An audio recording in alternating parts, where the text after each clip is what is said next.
Hello, welcome back to Aetheral Space 5.14. Something crazy has happened, Darnell. There's a new cover. I know, and it's freaking beautiful. Shout out to Wendigo, who did the cover.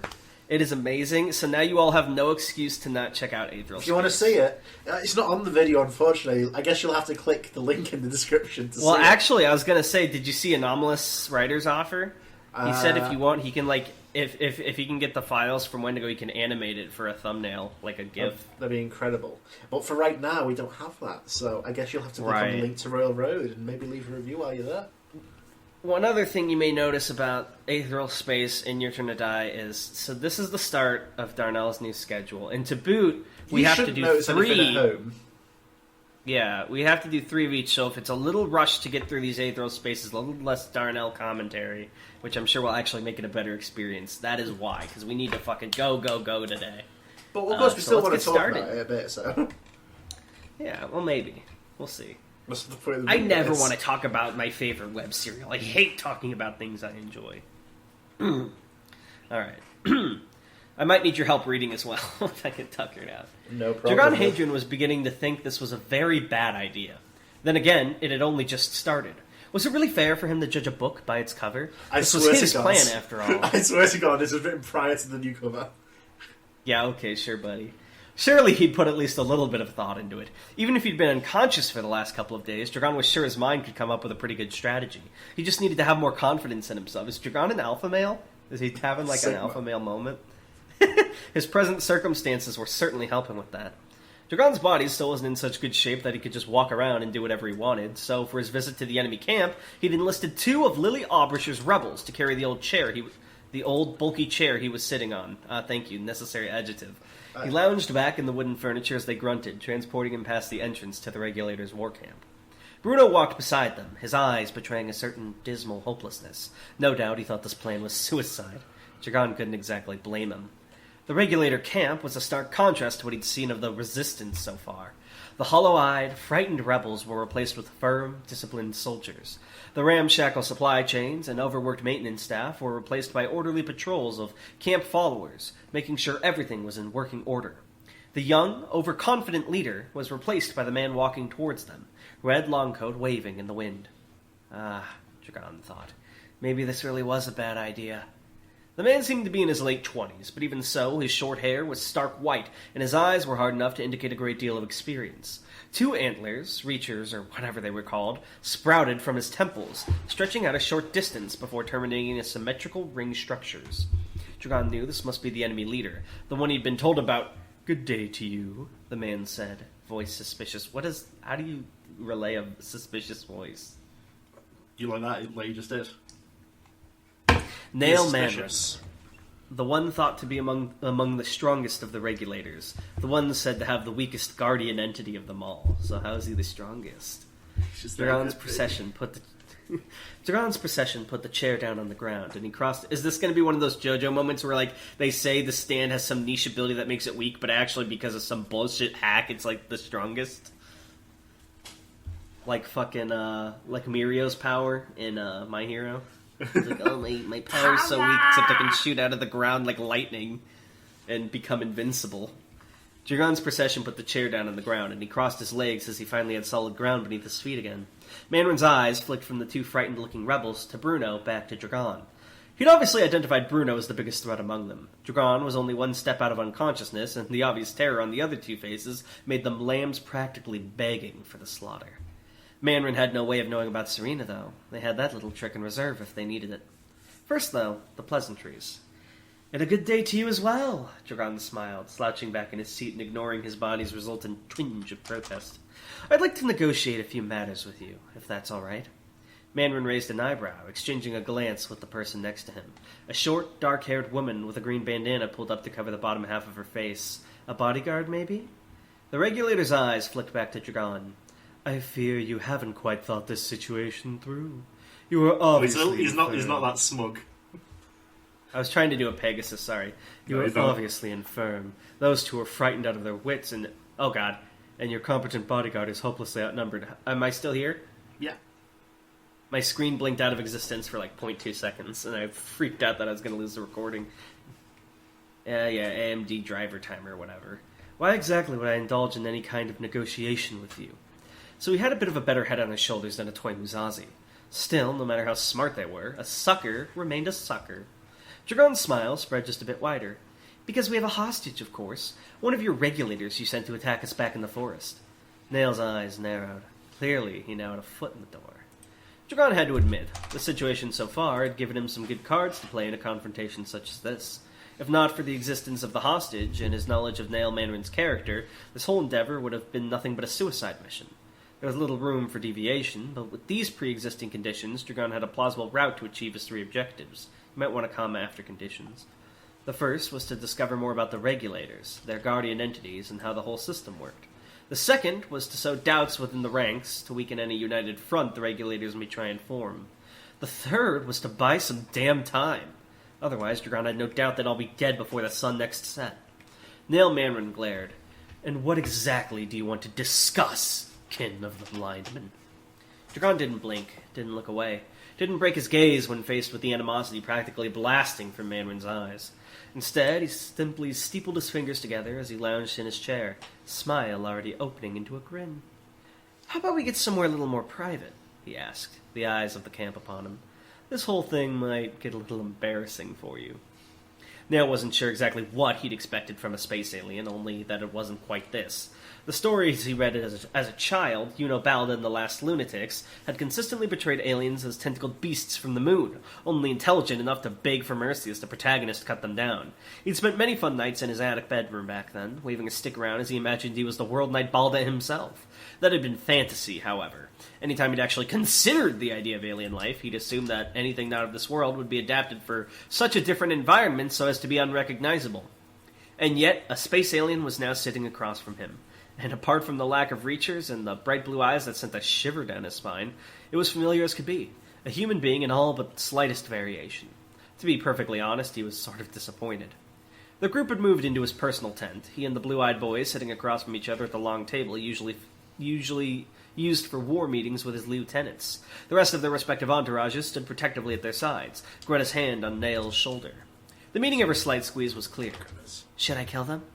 Nail gave a tiny, barely noticeable shake of his head. No, he wanted... I would replace noticeable with perceptible, not because noticeable is a bad word, but just because it's prettier.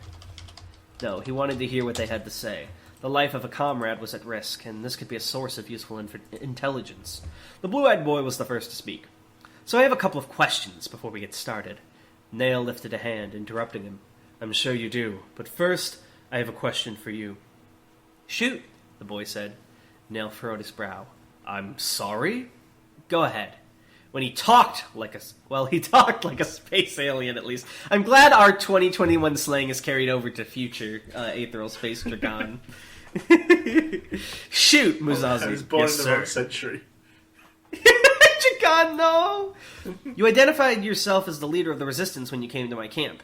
Last I heard, the leader of the rebels was a girl named Lily Albrisher. Either you are a liar, or something has happened while my gaze was elsewhere.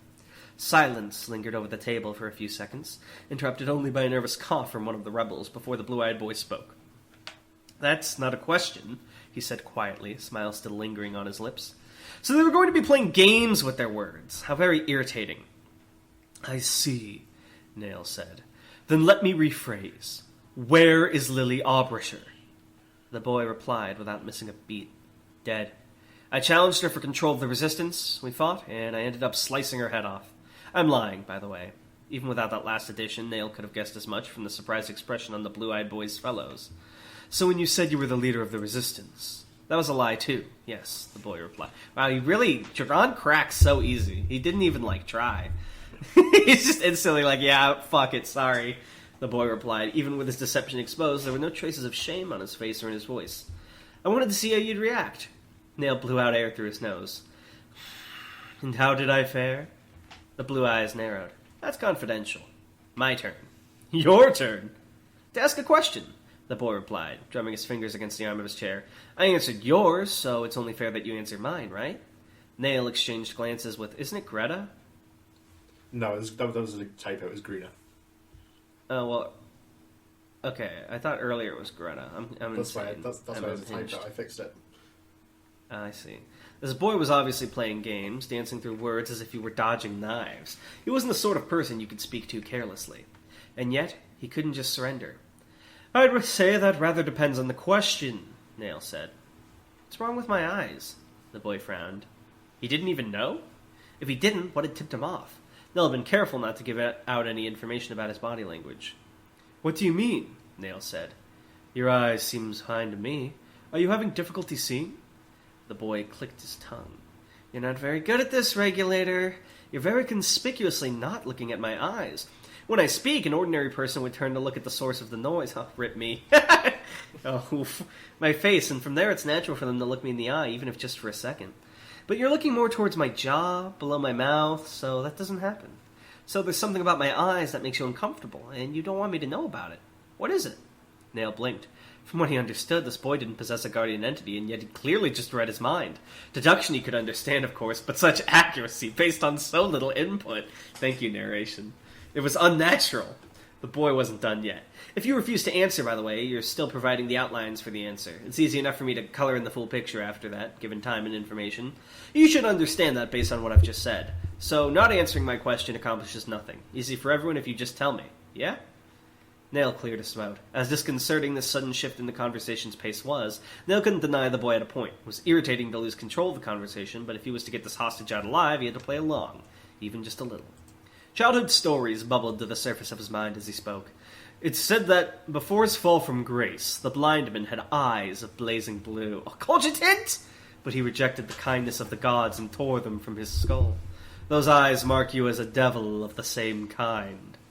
The two young resistance members flanking the boy paled. No doubt they'd heard similar stories in their own youths.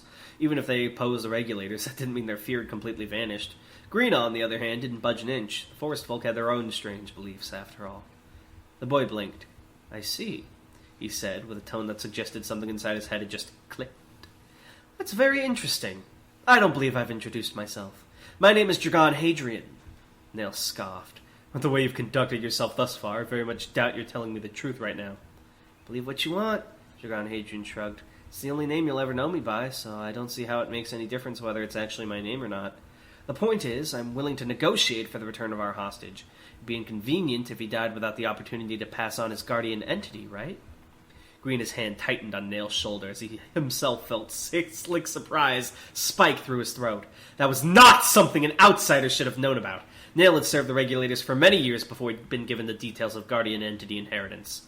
Deception abandoned him as he spluttered out, How? Hadrian grinned. How'd I know the guardian entities are passed down? Let's just say I have to dangerous levels. Yeah! Let's just say I have a better understanding of how God's blood works than your average Joe. Once you understand the principles of recording, it's pretty easy to work out the rest. Nail's fists tightened on the table in front of him. And what do you intend to do with that information? I haven't decided yet. Hadrian leaned back in his chair. It would be awfully annoying for you guys if I sent someone out to leak that info to the public. Suddenly everyone would be going after individual regulators, trying to have a guardian entity passed down to them. Maybe they'd even try to steal them. I couldn't say. Once things switch from a spiritual point of view to something that can be bartered for, I'd imagine this planet would become very, very interesting to watch. For a second, it looked like Hadrian was going to smugly put his feet up on the table, but his legs could not muster the effort and fell back down to the floor. Unless, Nail said quietly, we simply killed you now. That knowledge would then die with you, wouldn't it? Tension settled over the room like frozen air, holding each of them in place. Steadily, Nail reached out for Shimichoro. What? Who's Shimichoro? You could say. Yeah? Steadily, Nail reached out for Shamichoro with his mind. At this distance, he'd be able to snap Hadrian's neck with it within a second of manifestation. 173? Hadrian smirked smugly. Oh fuck, oh fuck, oh fuck! Dragon's heart hammered in his chest. 6 Gemini shotguns were invisibly primed. I thought he could only do one at a time. No.